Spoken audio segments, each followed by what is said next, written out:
So guys, can you handle the truth? The truth to the amateur player. The question is, why are millions of amateurs around the world completely baffled by the release when we have the facts on it? Do you think that this is a mistake? Let's be honest, that lead wrist moving into a cup position or an extended position, that's a mistake? Look at the picture on the right side of the screen here with Victor Hovland, the right wrist moved into a flex position. The main reason why amateurs are flipping it at impact, not creating speed and compression and lag, is because of their release, and they don't even know that they're doing it. We have the exact statistics on the hands and the wrists. We know what great ball strikers are doing. Freeing up your release enables you to create great angles coming down. Speed, shaft lean, lag and compression. We're seeing it time and time again. But unfortunately with amateur golfers, they're doing the opposite. The right wrist is holding on to this angle and staying in an extended position. And this is why we're never seeing amateur golfers' swings ever change. The main reason why so many people out there are completely fooled is they see this position and somehow believe that their hands are completely rolled over. And I'm going to show you how to really release the club perfectly here. It's going to pick up your angles coming down, your speed. Let's have a look at what happens to amateur golfers quickly before we move on to some fantastic drills, some really eye-opening drills and exercise to change your swing forever. So people, as the release gets worse, the downswing breaks down more and more. Have a look at the handicap 0 on the left of the screen and the handicap 6 on the right. We can see the different angles. Moving through the golf ball, have a look at the hands here of the handicap 0 compared to the handicap 6. And it progressively gets wider, flipping, losing speed, no shaft lean. Have a look at these positions here as we see them time and time again from club players, getting wider and wider, players with no shaft lean, scraping along the ground.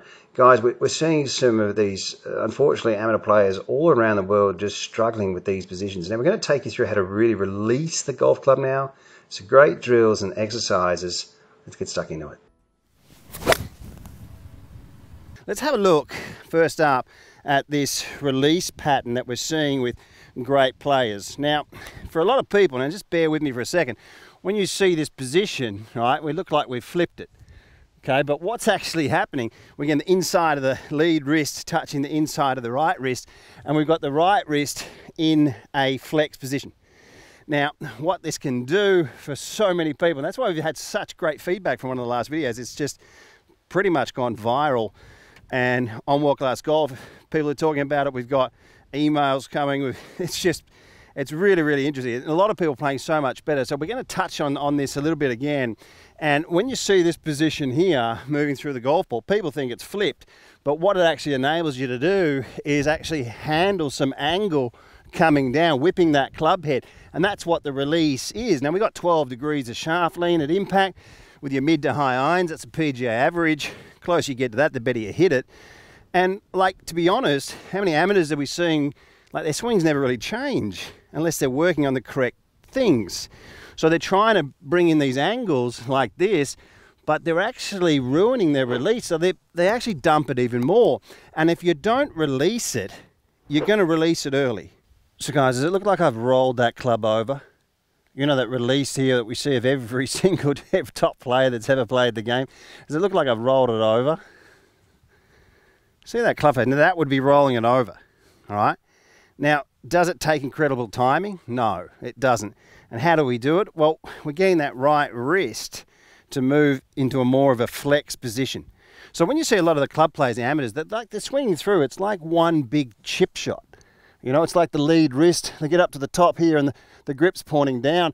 And when we see a lot of the great players, you'll see the end of the grip pointing towards the target. That left hand moving in 45 to 55 degrees of extension is a fact. Dr. Robert Newell from World Class Golf Instruction has one of the leading biomechanics specialists analyze the top players in the world. We know what the wrists are doing. Now, I like to really look through the golf ball here and see that lead wrist in practice swings right up to 45 to 50 degrees, you know, and you can really get some great feedback here when you're looking at, you don't have to be, when you're looking at technique, it's you're being technical, but you're not being mechanical. It's actually supplying feels and feedback and getting yourself in great positions.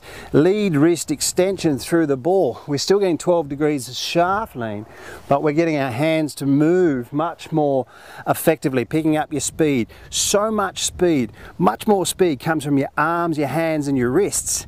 This is the secret really to creating a great swing, and you chip away at these positions. But still, I mean, everyone wants to argue with the golf swing. They have for a couple of hundred years, and they will into the future. Now, this drill it's just a great drill, right? So what we do, moving into this halfway stage, we get the right wrist moved into a flex position. It's going to lower the shaft plane. Left wrist is an extended one.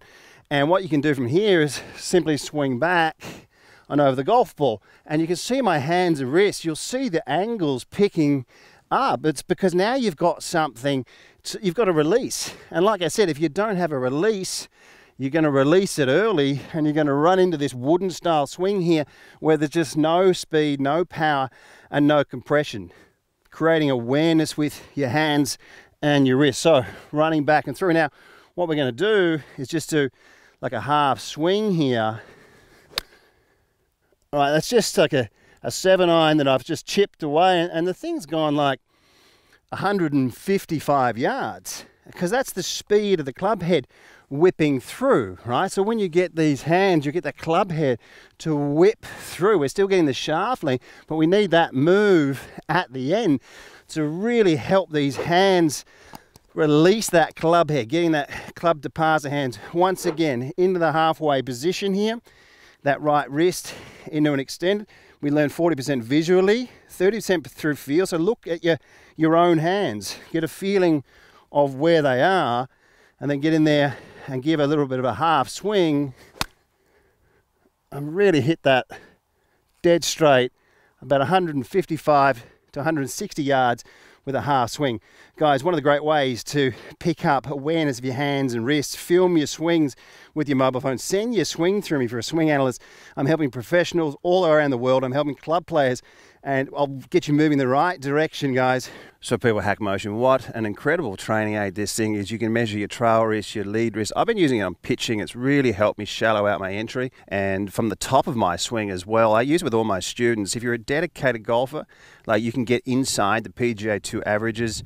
You get to understand your swing a lot better when you're playing well. And for me, it's an absolute must, an absolute no-brainer. You can get your discount code in the description box underneath. World-class golf instructions improving golfers between 4 and 11 shots. Your swing analyst video is the same as this YouTube format, except with your swing on the screen.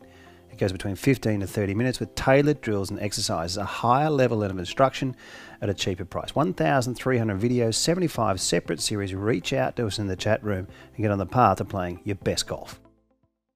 So guys, when we're looking at the driver compared to the higher irons, it releases a little bit more. So what we're seeing by most great players out there is when they're swinging to the golf ball, that the driver, around when the shaft is parallel to the ground here, will be releasing on my side a little bit more between 11 and 12 o'clock. Okay, now when we're looking at the iron shots, we're seeing it release a little bit less. Now there's different rotational rates there, just so you know that when you're experimenting around with your golf clubs. Now when we're looking at hitting draws and fades, the release will also be a little bit different. Let's take a look at a really good visual picture, and for that I'm going to use my mobile phone here. All right, so when we're looking at fading the golf ball, we won't be releasing it over as much. We'll be releasing it with the left lead wrist moving into extension, but we're releasing a little bit under. So for a good visual picture for you guys, if you want to hold the shot up a little, fade it a little bit, we're going to get this phone to sort of point back at me. All right, even though the wrists are working in a similar fashion, right wrist into flexion, lead wrist into extension. Now we've heard a lot of great players talk about. Tiger Woods has mentioned that, Ben Hogan's mentioned that, Garcia and DeChambeau, it's been a big thing for him with his iron shots the last few years.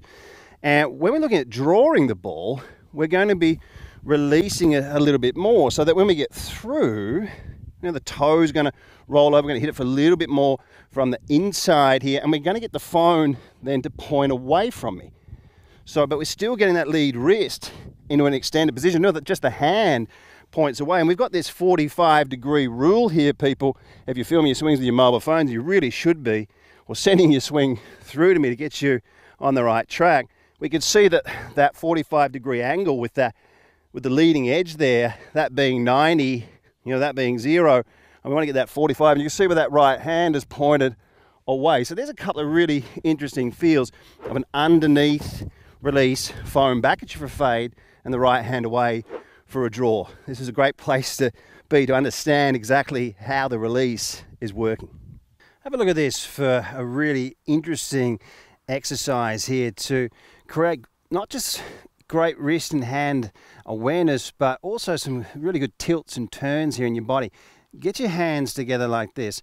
Now what we're going to do is we're going to move the lead wrist into a bowed or a flexed position on the way back. Okay, deliberately exaggerate it a little bit. All right, so the right wrist is going to be in an extended position. We're going to get down past impact here, and then the lead wrist is going to move into a flexed position, and the right wrist, or the lead wrist is going to move into an extended position, and the right wrist into a flexed position. Once again, up to the top, bow that lead wrist, cup the lead wrist. Right wrist extends, right wrist flex, right? Now, when you get the idea of how that works, you can speed it up a little bit. Right? You'll get a feeling of moving. Now, what it does is it really helps you tilt in both directions, okay? The other move you can add to that is sliding up the right hand up the left arm, and then the left arm up the right hand, okay? And so you can get a movement of sliding your hands in both directions, but we're not flipping it. It's just supplying you with some feels, and you start to understand that your right wrist can move like this and your left wrist can move like this, and we get that perfect timing at the bottom. The golf swing's got some timing in it, right? It's just the way it goes. You're going to have to get that timing. You can't body release it or whatever it is people are trying to do. So these are a couple of great ways to create some really interesting feels through your entire swing. Watching your hands, learning by looking down. We learn 40% visually, 30% through feel.